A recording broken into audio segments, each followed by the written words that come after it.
Saudi আরব থেকে আপনার Libya আসতে কি কি ডকুমেন্ট লাগছে আপনার? সৌদি আরব থেকে লিবিয়া আসতে মূলত এক্সিট পেপারটা আচ্ছা। লাগছে আর হচ্ছে পাসপোর্টের স্ক্যান কপি লাগছে আর কি, আচ্ছা। PDF file. আসসালামু আলাইকুম রহমতুল্লাহ। আমি সাকিব আহমেদ, লিবিয়া বেঙ্গলি থেকে। আমার পাশে আছে রকিব ভাই। রকিব ভাই, আসসালামু আলাইকুম। ভালো আছেন? আসসালামু আলাইকুম ভাই।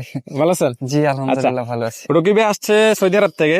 রকিব ভাই সৌদি আরব থেকে লিবিয়া কিভাবে আসছে, ওনার কি ডকুমেন্ট লাগছে, কতদিন সময় লাগছে, কোন দেশ দিয়ে লিবিয়া আসছে, ওনার কাছে জিজ্ঞেস করবো। রকিব ভাই, জি ভাই। আপনার দেশের বাড়ি? ভাই আমার দেশের বাড়ি হচ্ছে রাজশাহী বিভাগ, রাজশাহী নওগাঁ জেলা। নওগাঁ জেলা। আচ্ছা। জি। রকিব ভাই, আপনি লিবিয়া কবে আসছেন? আমি লিবিয়াতে এসে পৌঁছাইছি 25 তারিখে। 25 তারিখে। জি আচ্ছা। 25 তারিখ। আপনার সৌদি আরব থেকে আপনার লিবিয়া আসতে কি কি ডকুমেন্ট লাগছে আপনার?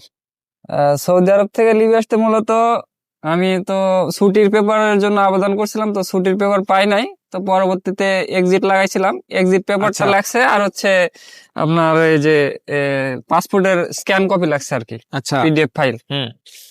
তার মানে আপনি এক্সিট নিয়ে সৌদি আরব থেকে লিবিয়া আসছেন? জি জি। সৌদি আরব থেকে যদি কেউ আসে তাদের কি ডকুমেন্ট লাগবে? সৌদি আরব থেকে আসলে তার হয়তো ছুটির পেপার লাগবে আর তাছাড়া এক্সিট পেপার লাগবে, এই দুইটার মধ্যে একটা হলে হবে। আর এছাড়া পাসপোর্টের অন্য কোনো মাধ্যমে আসতে পারবে? অন্য কোনো মাধ্যম তো ছুটির পেপার তো লাগবেই ভাই। আচ্ছা। ছুটির পেপার এক্সিট যদি কেউ অবৈধ থাকে, জি। তার মানে বিষয়ও নাই আর কামাও নাই, কিছুই নাই, তাহলে সে কিভাবে আসবে? তার করণীয় কি? তাহলে তার করণীয় সে একটা এজেন্সিতে যাবে, ভালো একটা এজেন্সি, যে তাদের কাছে পরামর্শ নেবে। তারা হয়তো ওই যে হুরুপ টুরুপ লাগিয়ে দেয় ওরা, ওখান আচ্ছা। থেকে ওরা পেপার টেপার বের করে দেবে, সমস্যা হবে না, আসতে পারবে। আসতে পারবে। হ্যাঁ। আচ্ছা, আপনি লিবিয়াতে বর্তমানে কতদিন ধরে আছেন? লিবিয়াতে বর্তমানে 1 সপ্তাহ চলতেছে। 1 সপ্তাহ আছে। জি আপনি যে আমাকে পাসপোর্টের ফটোকপি দিছেন, জি। পাসপোর্ট ফটো কিভাবে দিছেন আপনি? পাসপোর্টের ফটোকপি দিছি হোয়াটসঅ্যাপে ভাই, হোয়াটসঅ্যাপে? হোয়াটসঅ্যাপে দিছি পিডিএফ ফাইল। হ্যাঁ, পরে কি করছেন? পরে হচ্ছে টাকা দিয়েছি। কত? ভাই বলছিল যে 50,000 টাকার কথা, আমি তো 1 লাখ টাকা একবারে দিয়ে দিছি। 1 লাখ টাকা একবার দিয়ে জি। দিচ্ছেন? আচ্ছা। যারা সৌদি আরব থেকে আসে 50,000 টাকা ফার্স্ট টাইম দেয়, আর টিকিট কনফার্ম হলে টিকিট ছবি ফাটিলে আর 50 আরো দেয়। 50,000। আপনি 1 লাখ টাকা একসাথে দিয়ে দিচ্ছেন। জি। 1 লাখ টাকা একসাথে দেওয়ার কারণটা কি ছিল?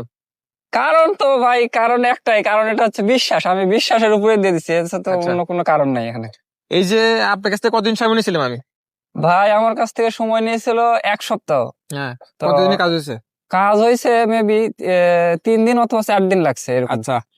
সৌদি আরব থেকে এ পর্যন্ত কত কাজে মিল পাইছেন?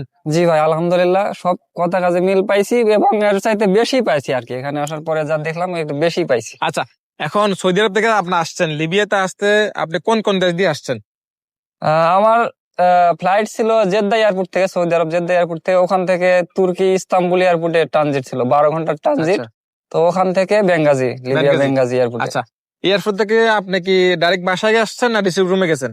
না না, রিসিভ রুমে, আমার ওই রিসিভ রুমে যাওয়া লাগেনি ভাই। আমি তো এয়ারপোর্ট থেকে বের হয়ে দেখি ভাই দাঁড়িয়ে আছে রিসিভ করার জন্য, তো আমার আর যাওয়া লাগেনি, একবারে ভাইয়ের রুমে এসে উঠছি। আচ্ছা, এখন রিসিভ রুম এয়ারপোর্ট থেকে ডাইরেক্ট সরাসরি আমার বাসায় গেছেন? জি। বাসায় যাওয়ার পরে বাকি টাকা বাসায় যাওয়ার পরে দিয়ে দিছি পরে। তার মানে সৌদি আরব 1 লাখ টাকা অ্যাডভান্স করছেন, বাকি টাকা আমার জি। রুমে আসার পর দিয়ে দিছেন? জি।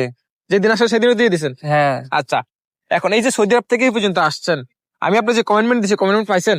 অবশ্যই অবশ্যই না, 2 নম্বরই আলহামদুলিল্লাহ। করছি? না 2 নম্বর, এখানে 2 নম্বর তো কোনো কথাই নাই, বরং আপনি যা বলছেন তার চাইতে বেশি পাইছি ভাই। মিথ্যা আচ্ছা। কথা বলে তো লাভ নাই আর। আচ্ছা, এখন এই যে আমার বাসায় আছেন, খাবার দাবার ব্যবস্থা বা থাকা খাওয়ার ব্যবস্থা কেমন দেখতেছেন? খাবার দাবার মোটামুটি। ব্যবস্থা মোটামুটি মাশাআল্লাহ, মোটামুটি কেন, ভালোই, খাবার দাবার ভালোই। আর যে এই ইউনুস ভাই আছে, ভাই তো মাশাআল্লাহ একদম মানে বাড়ির রান্নার মতো রান্না করে, সমস্যা নেই, আচ্ছা। খুবই ভালো, সমস্যা আচ্ছা, নেই। এখন আমার কোনো অভিযোগ আছে?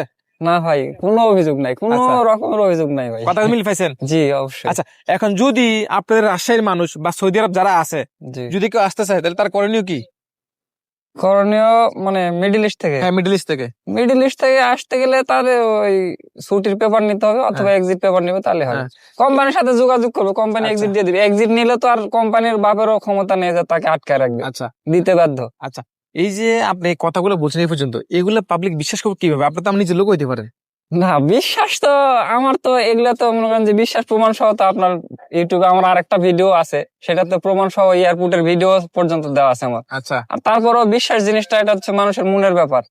মানুষ বিশ্বাস করবে, এটা মন থেকে আসে আর কি। আমি তো বিশ্বাস করছি, এখন বাদ বাকি দর্শক যারা দেখতেছে আচ্ছা। তাদের মনের ব্যাপার ভাই, কিভাবে আচ্ছা। বিশ্বাস করবে না করবে। তবে সব সত্যি বলতাছি, আচ্ছা, এর মধ্যে মিথ্যা কিছু নাই। তার মানে আশা করা যায় কাজ হবে ইনশাআল্লাহ? জি ভাই, কাজ 100 হবে, সমস্যা নাই। যারা আসতে চান সাকিব ভাইয়ের মাধ্যমে কোনো টেনশন করার দরকার নেই, একদম মানে নির্দ্বিধায় চোখ বন্ধ করে বিশ্বাস করতে পারেন, কোনো ধরনের সমস্যা নেই, আসতে আচ্ছা। পারেন। এখন আমি বুঝেই বলি, ভিডিও বেশি বড় করবো না। সৌদি আরব বলে মিডল ইস্ট যে কোনো দেশ থেকে যদি কেউ আসতে চায়, আসতে পারবে জাস্ট এক্সিট পেপার অথবা ছুটি পেপার। সৌদি আরব থেকে লাগে, দুবাই কাতার এগুলো লাগে না, ওইখান থেকে লাগে না, ওমান থেকে এগুলো লাগে না, জাস্ট সৌদি আরব থেকে লাগে। এখন যদি কেউ আসতে চায় 100% কাজ হবে, কাজ না হলে টাকা রিটার্ন 100% গ্যারান্টি। আর কাজ 100% হবে, কাজ না হলে আমি নিজে থেকে বলি কাজ হইব না। যদি কেউ আসতে চায় ইনশাল্লাহ আসতে পারেন, কোনো সমস্যা না। আর এই দেশে কেউ কাজের বিষয়ে আসে না, এই দেশে সবাই টুরিস্ট ভিসার মতোই এখানে আসে আমি কাজ করতে পারবেন, সমস্যা নাই। মানে সরাসরি কোম্পানি বিষয় হয় না আর কি, আপনি এখানে ঢুকতে পারবেন, সরকারি দেশের সরকার অনুমতি দেয়, এটা এক ধরনের ভিসার মতোই, তবে আবার টুরিস্ট বিষয় না। এই বিষয়ে আমি গবেষণা করছি, আপনার টুরিস্ট বিষয় না, ধরেন এক ধরনের কাজের বিষয়ের মতোই, তবে ডাইরেক্ট সরাসরি কোম্পানি না। ঠিক আছে, এই দেশে একজন কফিল আন্ডারে ঢুকতে মানে মালিকের আন্ডারে আমরা ঢুকতেছেন।